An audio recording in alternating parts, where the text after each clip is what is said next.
open the hatch, you pull yourself out into the universe, and now suddenly, when you move your knees, you can feel the searing heat of the sun on one side and the incredibly cold emptiness of space on the other.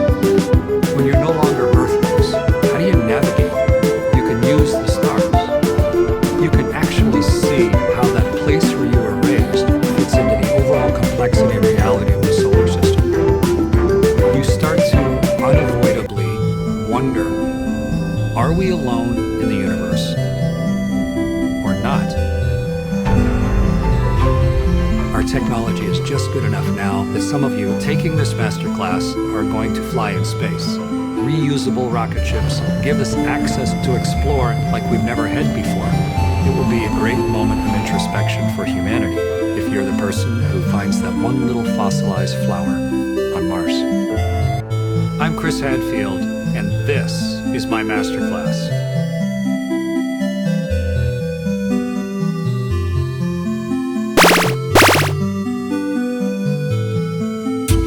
Today, we end the horror. Today, we solve FNaF.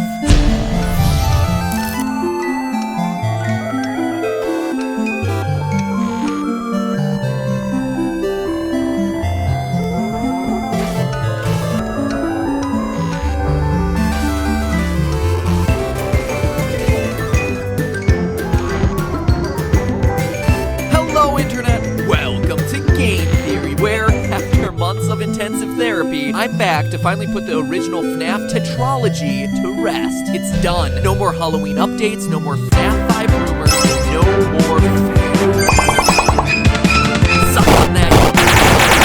There. Shortly after I arranged a live stream for fellow FNAFers. What happened was something that none of us expected. We're back. No, not the stream issue. Scott started talking to us. He kept updating the site, scottgames.com, with encrypted messages as to the what is seen in shadows is in the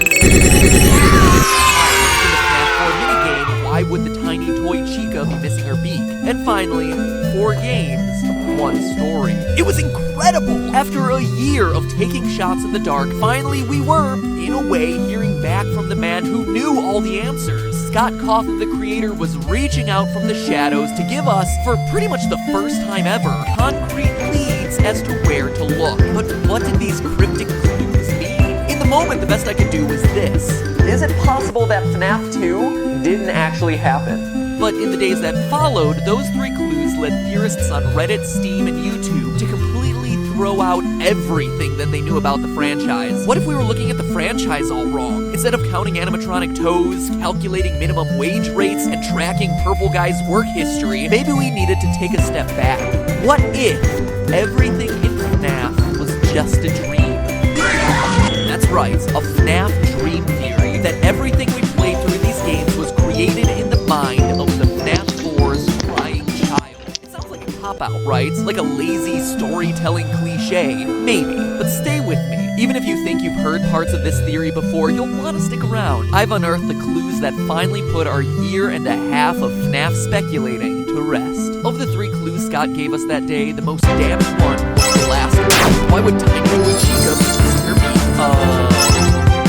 In the FNaF 4 game, a small girl on the playground toy versions of Modern Chica, but her beak is missing. During the stream, we were all like, Scott, please. But sure enough, there it was. Pixels laying on the ground. The critical detail all of us had missed, and yet, for as absurd as it may sound, those 5 pixels and missing, upending, because that missing beak directly parallels the loses her on the attack. It was something we all not as a clue to the meaning of the entire series, and yet here it was from the creator's mouth, and that is when it started to click. FNaF 2's shiny new animatronics, what are they called? toy animatronics. And that's not just a cute name the community came up with, like Freddles. It's right there in the custom night menu. It's canon. That's a strange name for a bunch of robots, right? Unless it's meant to be taken literally, and then they're all just a bunch of oh my god. What if they are toys, and this is all just a dream scenario inspired by these little guys? Well, let's keep going with this toy clue. I mean, obviously, the toy animatronics are shiny, plastic-looking fake, just like a small plastic action figure would be. But it is a bigger question about the design of things. I mean, seriously, the absurd that kids just rip it apart and put it back together again, and so the employees just leave it as mangled collecting parts for all children to play with. What parents would ever be comfortable letting that ball in here, cute thing for you to play with? Oh my god! Where's that coming? But if we assume FNaF Mango makes a whole lot more sense. He's just a dismantled toy. Think about Sid from Toy Story, who fuses various toys together to create hideous abominations. This explains Mangle's 2 heads. I don't care how much you redesign Foxy, no one planned him to have 2 heads. In fact, note that Mangle appears in insignificant details. Makes sense. Toys explain FNaF 1. Crying Child of FNaF 4 has 4 plushies. FNaF 1, plushie, molded soft. What are the original it's made out of? Not plastic like toys. So much so what you hear about them throughout the series is that these and never get washed, just like an overused and overloved stuffed animal. But the parallels don't stop there. Why is Foxy out of order in FNaF 1? Well, the plushie he's based on is missing its head. How about Foxy's jump scare popping in abruptly from behind a wall? It's awfully similar to the way the brother scares the crying child throughout FNaF 4. In his Foxy mask, no already. Well, in the hidden FNaF 4 Easter egg, we see on the Fredbear and Friends features the Golden Fredbear alongside the core 4 of Foxy, Freddy, Bonnie, and Chica. That's your cast from the first game. The dream of FNaF 1 was inspired by this show and the plushies, hence it not containing animatronics. The fact that the child doesn't have the Golden Freddy plush, and that instead he has his imaginary friend, his psychic friend Fredbear, who appears and disappears at will, directly references Golden Freddy's ghost. Design detail and animatronic can be explained under this theory. The recurring animation and the pan right there from some of his favorite toys. The fact that no one in their right mind would work dream firing an employee for something like odor? His imagination of what employment is like. How about the weird metaphysical hoops that you have to jump through to access FNaF games? Well, makes sense. F3 Springtrap is directly inspired by the girl in her golden body finger puppet that pinches and traps her finger. The idea that the animatronic comes from this girl spreading the urban legend that if you die, they hide your body and never tell. The naked endoskeletons come from his time trapped in the society. Balloon Boy have a single balloon each. Even the oddballs of Shadow Freddy and Shadow Bonnie fit under this theory. They're the product of the crying child being freaked out by the shadows of Golden Freddy and Bonnie fixed on the wall. And while we're on the subject of shadows, the theory even rolls up the purple guy. Let's call in Scott's second door. What is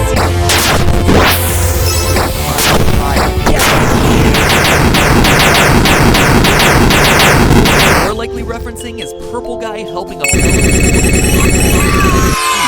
in a dark, shadowy room, and what the kid sees, or what he thinks he sees, is someone getting violently stuffed into a suit when it's just a mascot putting on its head. Think about how traumatic it'd be if you were a kid and you were at Disneyland and then saw Mickey Mouse suddenly take off its head. It would blow your mind. But we all know that there's no murder happening. It's just employees going about the daily grind. In fact, that's why Purple Guy is purple. In the Atari-style games, shadows are represented not with black, but with purple, as indicated by the shadows cast by the animatronics on stage. That's why Shadow Freddy, Shadow Bonnie, and even the innocent employee in the dark back room, the shadowy purple guy, are such an unusual color. Still skeptical? So was I. Sure, it answers a lot and smooths out the timeline, but there was still one piece of the puzzle that was missing. One thing that was nagging me. It still felt like a convenient explanation, but not an intentional one. Not something that Scott planned for the series. All I needed was one detail that made everything together. While writing this script, the one piece of evidence that no one can deny and that, to my knowledge, no one has talked about in the months of theorizing. The detail that convinced me this theory has to be true. Are you ready to have your mind blown? Listen to the sound that you hear at the end of every night of the first 3 games.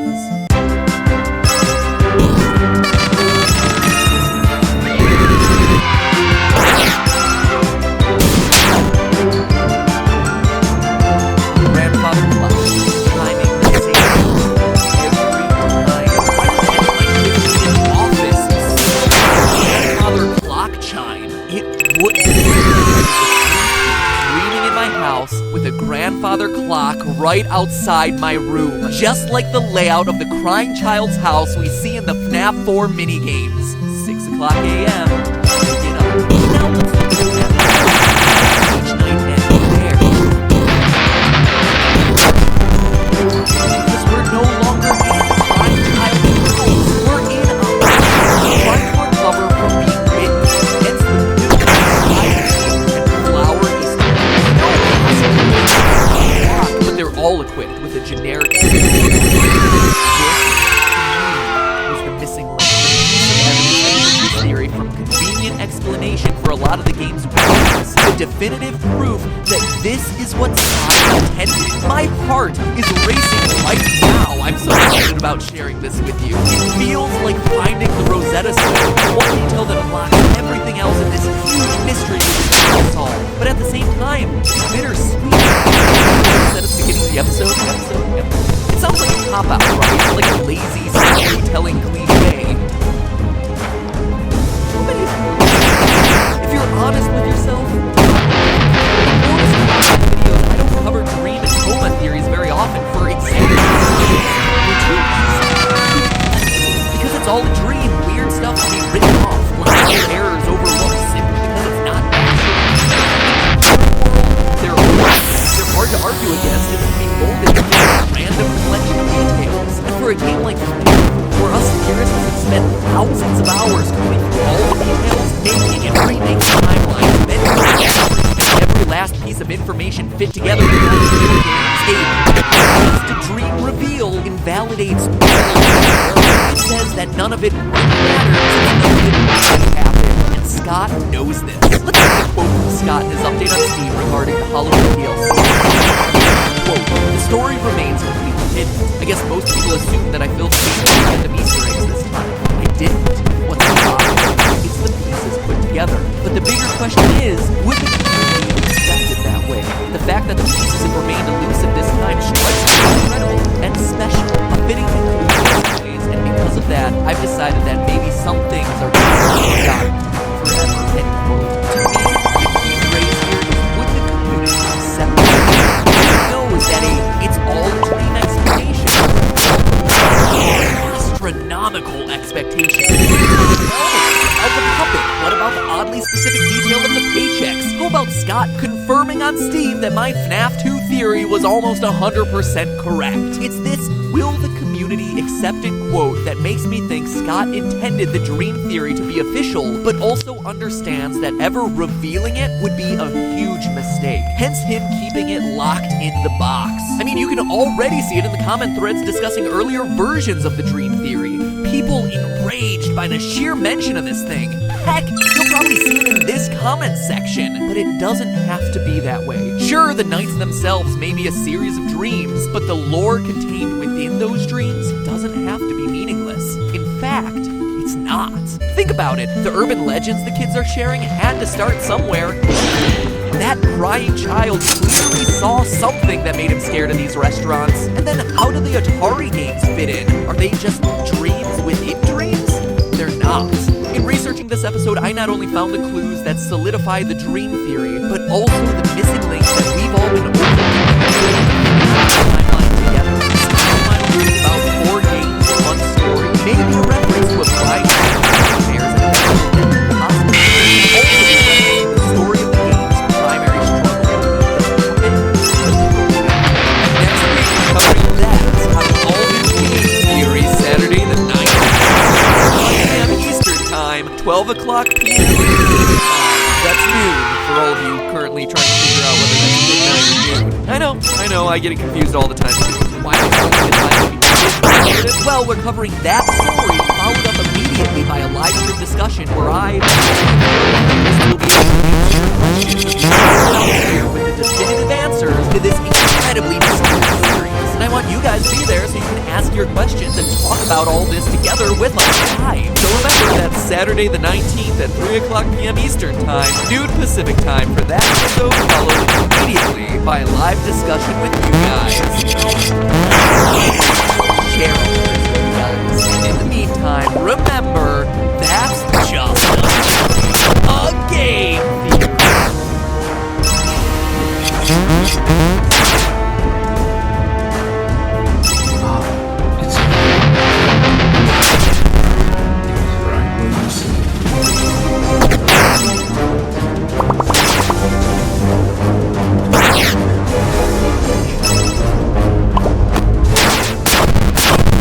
Not touching it. No, sirree, Bob. No way. You can mechanically wheeze all you want.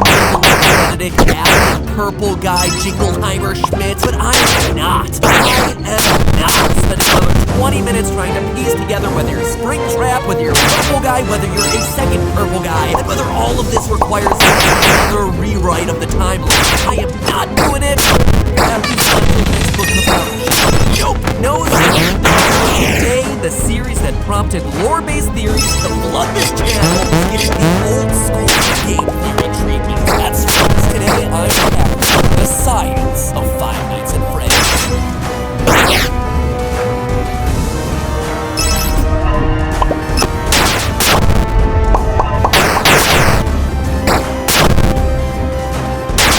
Hello, Internet. Welcome to Game Theory, where today's Freddy theory is going to be a bit no source code deep dives, no rooting around for core real-life research. Something really fascinating is going on right now. Scott Cawthon's 2 websites are having a conversation. Scott Games is saying things like, "You're crowding us. You can't tell us what to do anymore. We outnumber you." And the FNaF World website is replying with, "Be quiet. Yes, I can. You will do everything that I tell you to do." Which makes it seem like FNaF 6, Sins of the Father, it's my title, feel free to use it, Scotty C, is gonna be like an all-out animatronic Civil War-style battle against the OG creator William, aka Springtrap Afton. Oh, awesome! What would that be? Title, gameplay, boom, done. Feel free to use that idea. Other FNaF updates, since a lot of you have been asking me on Twitter about my thoughts on this, the movie got itself canceled and then found itself a new production partner, Blumhouse Productions, the same guys who did Paranormal Activity, Oculus, The Purge, Get Out. Honestly, I think it's great news. Blumhouse has made a name for themselves by doing awesome movies on really teeny tiny budgets, and FNaF as an indie franchise means that it doesn't need a big studio like Warner Brothers. Going in and meddling and trying to make it more family friendly so they can go in and sell more FNaF toys and it becomes the next Minions or something. Low budget is the way to go because it forces you to get creative. So this news actively made me excited for the movie. A video game movie based on a series. All the subs to film theories rolls around. Anyway, enough updates. I think that covers all the FNaF related things that you guys have been asking me about on Twitter. On to the episode. This week I'm covering a topic I've wanted to do since the release of FNaF 4 back in 2015 and never had the opportunity to because I was always so busy trying to piece together the damn lore. And that is, can an animatronic actually kill you? Since, you know, this series has animatronics and a whole lot of death at the hands of animatronics. More specifically, I want to focus on the bite. You know what I'm talking about. Whether or not this moment to be the bite of 83 or the bite of 83, whether or not the date really even matters anymore. One thing is clear. This is the moment that set in motion everything else in these games. Based on the evidence coming from 6 games and the Silverized book, William Afton, creator of the animatronics, suffers this tragedy where his son's head gets crushed in a childhood bullying incident. A few days later, the son dies of his wounds in his hospital bed, setting in motion Afton's quest to, quote, put him back together. Cut to scooping, sister locations, a dead daughter, and more missing children than you can shake a basket of exotic butters at, and all because of this one moment. The bite is treated as a freak accident, something that couldn't have been helped. The horrific ending of an innocent childhood prank gone wrong. A series filled with haunted puppets and reincarnated skin suits starts with this. Just a random tragic incident that nobody could have stopped. A simple mechanical failure. It's still just a regular but is that really true? Does a regular old animatronic actually have the ability to crush a child's skull? Or is there something a bit more sinister going on here? Let me just say this. I will never look at my last sister location theories the same way again, and it's all thanks to the results of this episode's research. To begin to piece together the real danger these Disney rejects pose, we need to understand what makes them so dangerous in the first place. It's easy to assume that Golden Red Bear and Golden Bonnie here are so deadly. But as we hear about in FNaF 3's phone calls, the hold back the sharp pointy innards so they can be worn in suit mode. To change the animatronics to suit mode, insert and turn firmly the hand crank provided by the manufacturer. Turning the crank will recoil and compress the animatronic parts around the sides of the suit, providing room to climb inside.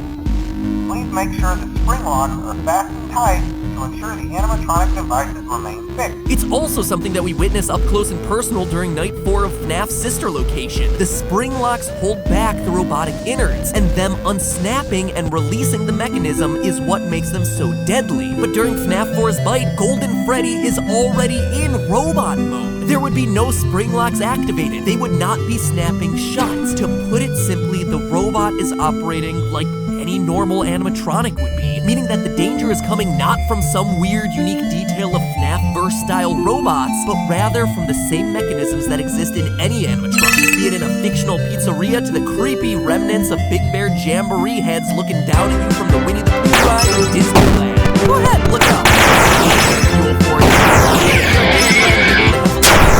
Section of the ride, look behind you and look up. All things considered, to truly unwrap this theory, we need to know how normal animatronics actually work. Enter a man named Vern Grainer, an engineer who used to build robots for children. How these things are built is actually a closely guarded trade secret, because I can pronounce my awas. But in an article he did for Nuts and Bolts magazine back in 2009, he confirmed that almost every entertainment robot on the planet is built from one core technology: pneumatic actuators. What are those? Well, yo, listen up then. Ya homies know that when all the sickest ballers want to pimp out their bangin' rides, yo, they install hydraulic lifts in their undercarriage like the movie. Well, do that sweet lifting, yo. Pneumatics use air pressure. You build up a bunch of air pressure and then release it. That release moves whatever you want. A piston, a pulley, the deadly grin of a lifeless singing bear. They're used in everything from robots to build cars to the jaws of, well, Jaws at Universal Studios. Now, Grainer doesn't specify how robots are. They can go ahead and calculate a rough estimate, whereas other actuators in the body and legs would have to be more powerful since they're moving larger, heavier chunks of robot. The ones in the mouth are smaller, more delicate. They only have to move a couple of ounces of plastic and metal for the jaws. The pneumatic tubes are only a couple. They can only build up so much air pressure. We're going to need about 40 psi of air pressure max to do all of that. That's not a whole lot. It's like the pressure created from a strong breeze. So how the heck do a handful of small pistons powered by air create enough force to crack a child's skull wide open? They can't. You see, crushing a human skull ain't easy. The 22 bones of the human skull are there to protect the most important organ in our body from damage. And the whole thing has got a rounded structure to help disperse any forces applied to it. The strongest boxer in the world could punch you in the head at full force and it barely cracked. But this perfectly normal Chuck E. Cheese wannabe not only cracks the crying child's head, but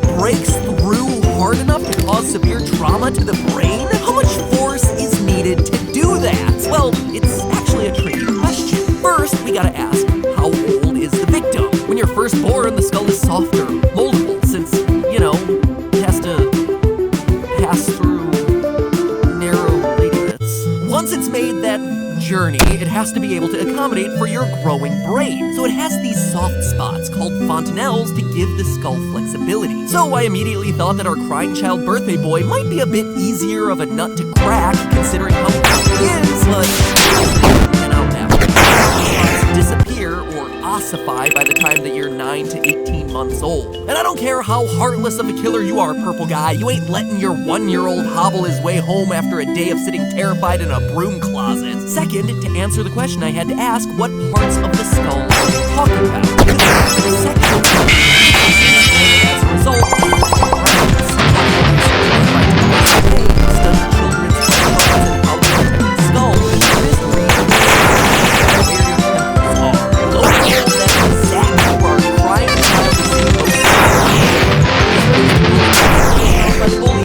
facing outward, mostly facing the camera, meaning that the weaker sides of his skull are the ones that are having to deal with the crushing forces of the teeth. So I looked it up. To fracture the skull there would require the equivalent of a 1,100-pound man or 500-kilogram woman, equal opportunity not being sexist here, to step on the head in that exact spot. But then again, that's just to have the thing fracture. We're talking about a catastrophic head failure that impacts the brain. So we have to get a bit more specific and a bit harder of a bite. Luckily, I found a study looking into exactly that. Testing over 300 samples, some scientists have been determined that human skull bone put under various kinds of stress had a failure pressure of 800 psi or 13 megapascals. 13 megapascals means that for every square meter of surface area, it takes 13 million newtons of force to break a skull open. Now, obviously, that number is hard to imagine without me giving you a real-world example of what it feels like. The challenge, though, is to accurately represent that pressure, we need to know how that pressure is delivered. If I deliver small points, it's going to be if I deliver that same amount of pressure of think of it like the difference in stepping onto a single nail or laying on a bed of nails. One good party the other. Think about it this way. 1 megapascal pressure is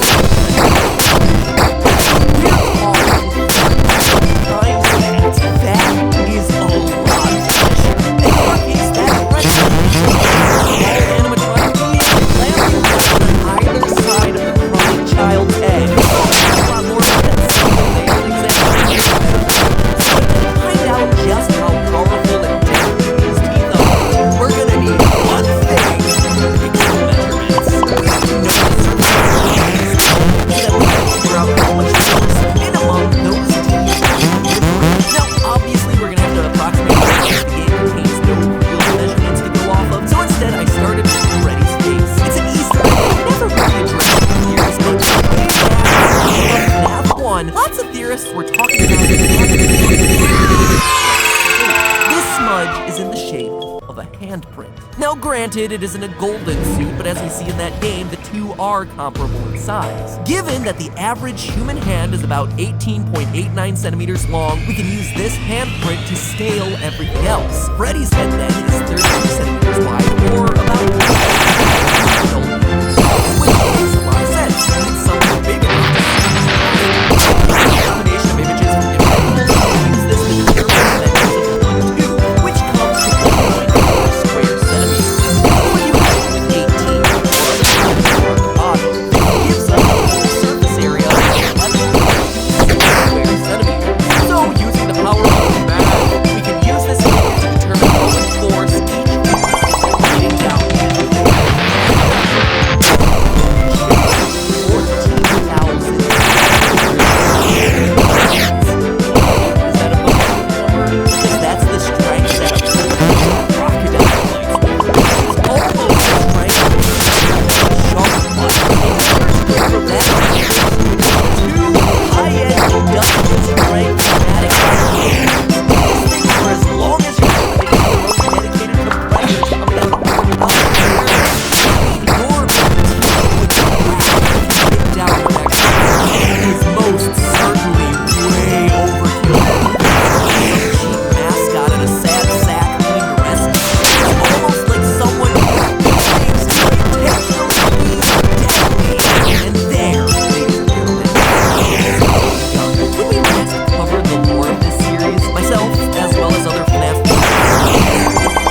flaws of that machine, and so he dedicated his life to twisted experimentation on other children to bring his son back. Sure, it doesn't mean that William Afton kidnapping and killing tons of kids is okay, but it does make us sympathize with him. All this science today is too crap. All along, that even in the earliest days of Fredbear's Family Diner, William was making suits designed to kill, with mechanisms way overpowered for what they were meant to do. Any normal animatronic would have left the crying child with a few scratches, maybe some psychological scars, but that's about it. He'd be alive. But Afton, being the psychopath that he is, had other intentions. Not only did he create a deadly system with the spring lock, but even the basic robotics of his mascots were built to kill. Something that he would continue to do throughout his career, particularly with the Funtime series. We all thought it was a freak accident that killed Afton's son. At the end of the day, this death was complete. It was all only has its own twisted experience, blaming first his son and eventually his daughter too.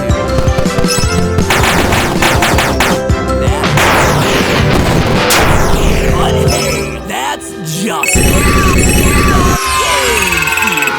thanks for watching.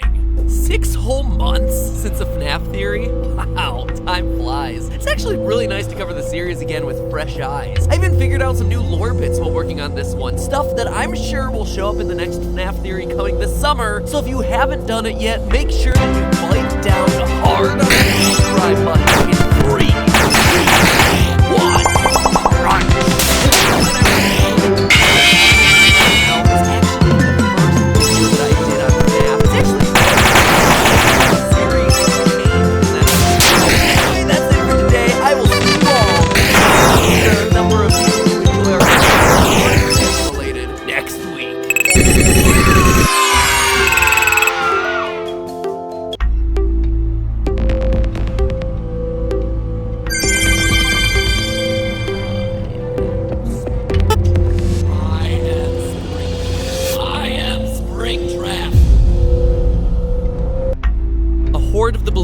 Emerged from the cave, shaking back and forth on unsteady feet, their pointed teeth chattering loudly as they wobbled forward with staring eyes. Not again! I hate these things, Jessica cried. You and me both, sister. You and me both. Up top. Can't high-five me up top because you're a fictional character. Hello, Internet. Welcome to Game Theory, where... Yes, that's FNaF 6 is canceled. Let's be honest though, it's gonna be more delayed. A third book coming soon, and a 4th one on the way. The series itself keeps getting reborn in new forms with increasingly absurd names. Withered Freddy, Nightmare Chica, Not So Funtime Franchise. Speaking of ridiculous new names for the same old cast of animals, let's talk about the latest addition to the roster, the Twisted Animatronics. Stars of the new FNaF book that came out at the end of June. Now, I'm gonna be honest, this book was definitely a step up from the first. It had 200 less pages. Oh, Sigmund, you need a calendar, man! I mean, don't take that as too high of a compliment. In 200 pages, you still had a college robotics major going to the scene of a murder, and then the victim getting blood all up on her hands, and no one on the police force even batted an eye over the blatant crime scene tampering that was happening. Other ridiculous combination of letters you can come up with are canon too. But you know what? I still gotta appreciate lines like page 183.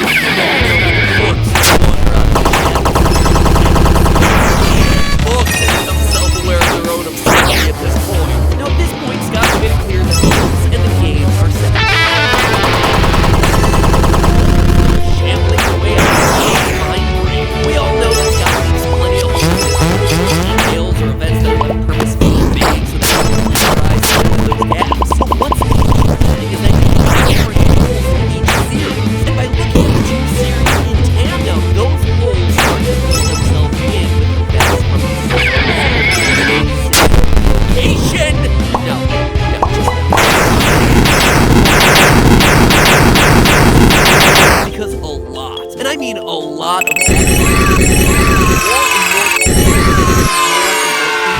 So FNaF 6 may be dead, but we're gonna go back to beat the dead horse animatronic that is Sister Location. Can we name it Horsey? Horsey, the dead horse animatronic. We just Great. Dead horse animatronic, Horsey, one final time.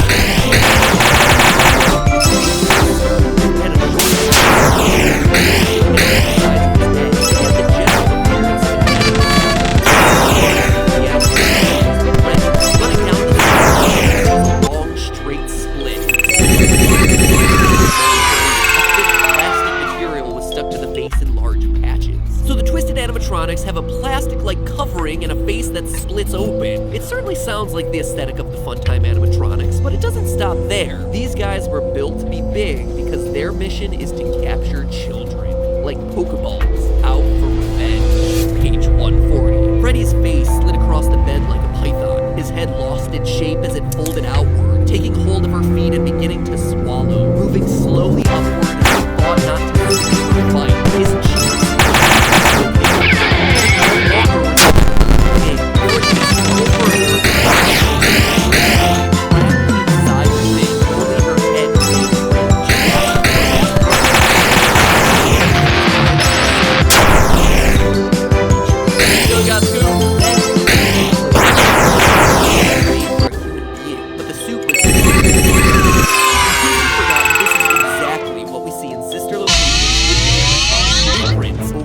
robots and special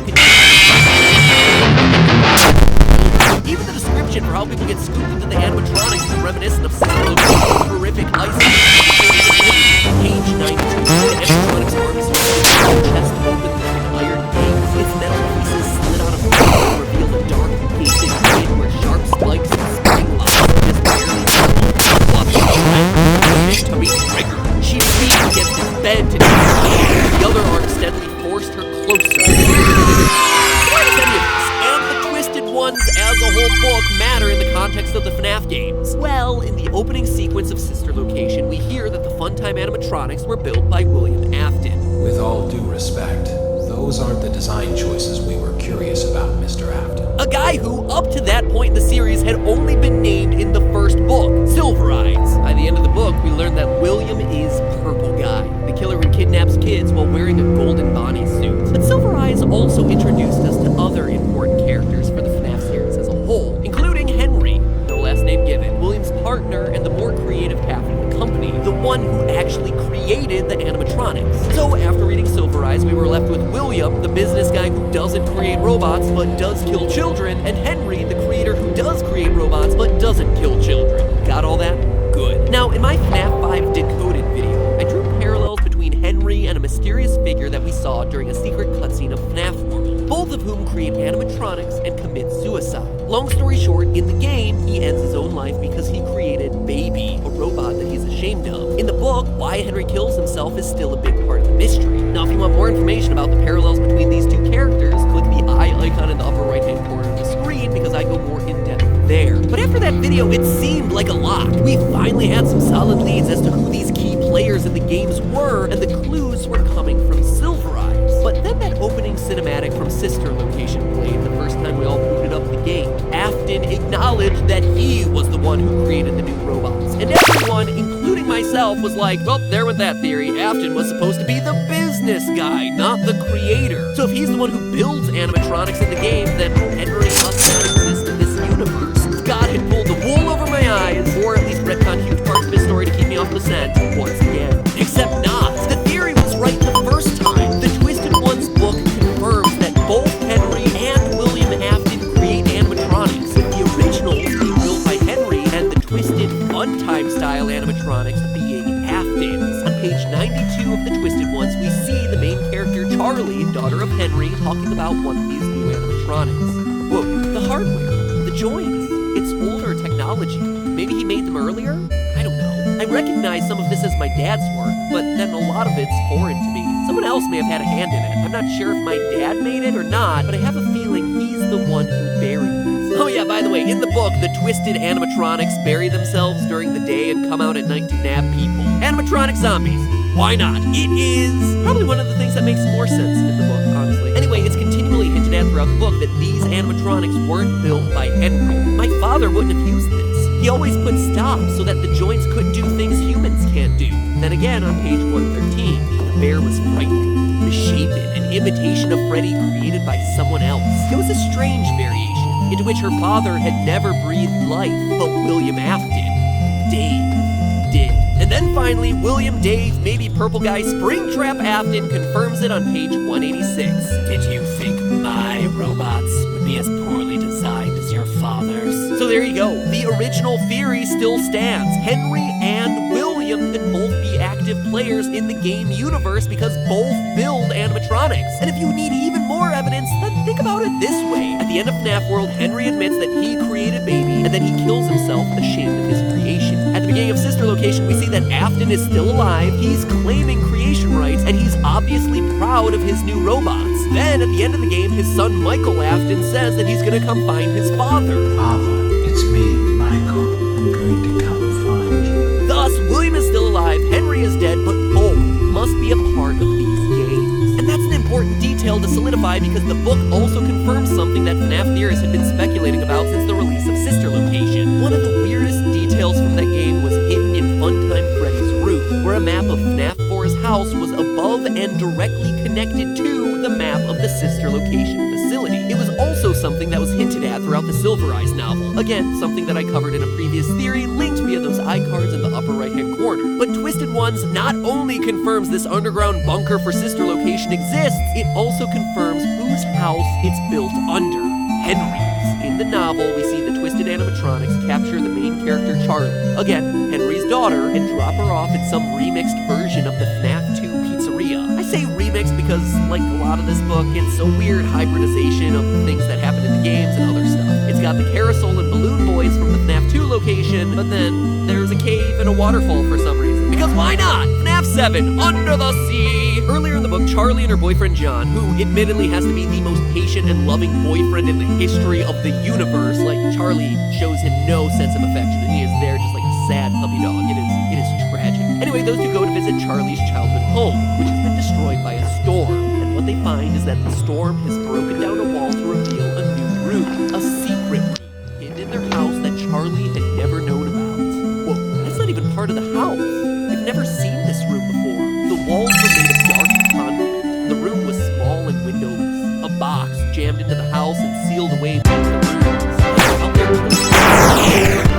was the section of the house was sealed until the storm broke through. But what's really important here is what's revealed when Charlie and the gang escape from that underground pizzeria I mentioned. On page 194, we're out! We're okay! You see, Ruby? She whispered. Slowly she walked up like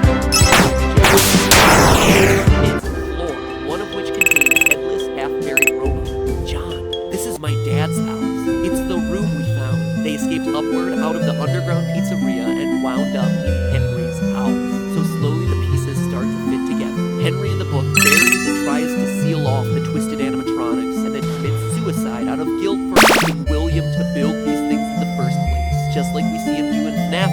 And just like we see the underground bunker underneath a normal, everyday home in Sister Location. And I'm just getting started, because while all this other information is certainly interesting, Twisted Ones exposed a detail from Sister Location so tiny and so big that we all overlooked it. Including underground storage and eye cover, much like the name is. This small detail that I can't not talk about it here.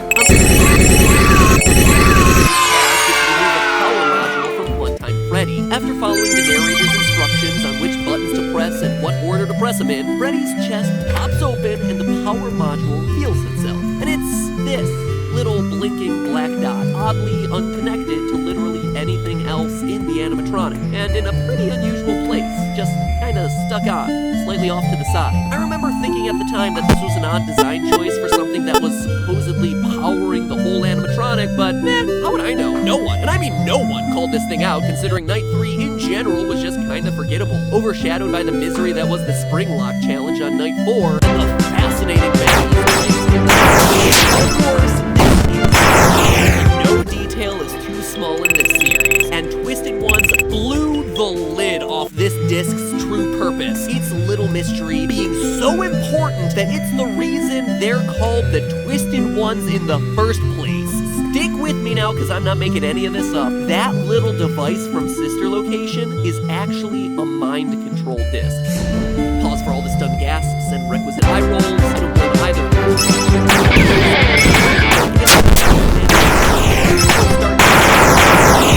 Page 91 and 92. As her hand touched the creature, a wave of nausea hit her, but it lasted only a split second. Something else about it had transformed at the same time. Its artificial skin took on a luminescence, and its movements were fluid and sure. Its casing suddenly appeared to have skin and fur, though they were blurry, flickering like a trick of the light. Now, after destroying one of these twisted animatronics, Charlie and Boy Toy John discover a weird object embedded in the machine. Quote, it was a flat disc, about the size of a $50 coin. She held it up to her ear. Wow, that's really high pitched. I can barely hear it. The sound is why you feel sick. It emits some kind of signal.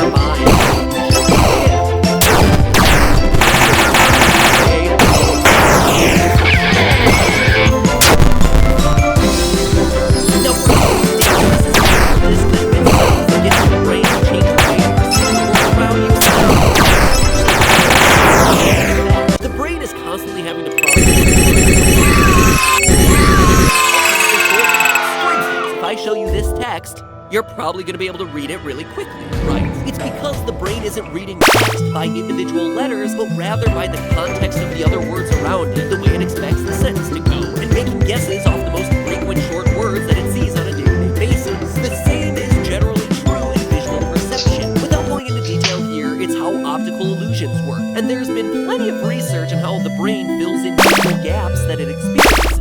So the idea that a disc is shooting out sounds that distract you and thus cause your perception of reality to change to stuff that you're actually more familiar with isn't as far-fetched as it might seem. Robots once might mention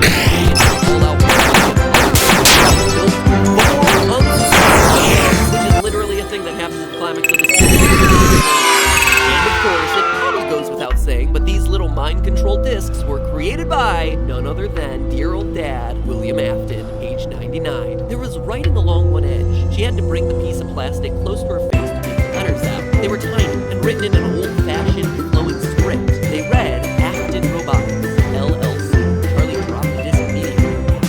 William Afton. That's my father's old partner. That's Dave's real name, John finished. I thought he was just a business partner for Freddy's, she said slowly. I guess he did a bit more than that. So why and how does this matter in the context of the game? I actually think it has the potential to explain a lot. First, from the book. So the animatronics aren't changing shape, we're just being distracted. What's the purpose of that?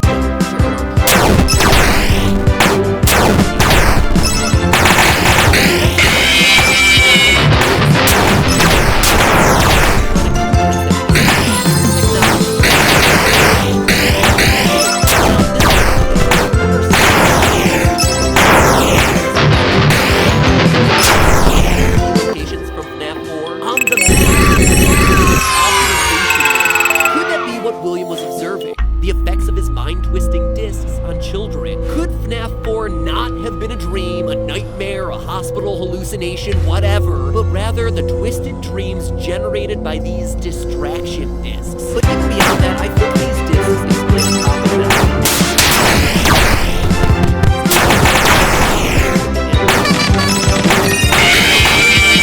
back to FNaF 3. Get you, Springtrap. All the other main jump scares were hallucinations. in a building that had a high-pitched, whining noise the whole time. And especially when it came to the puppet attacking you.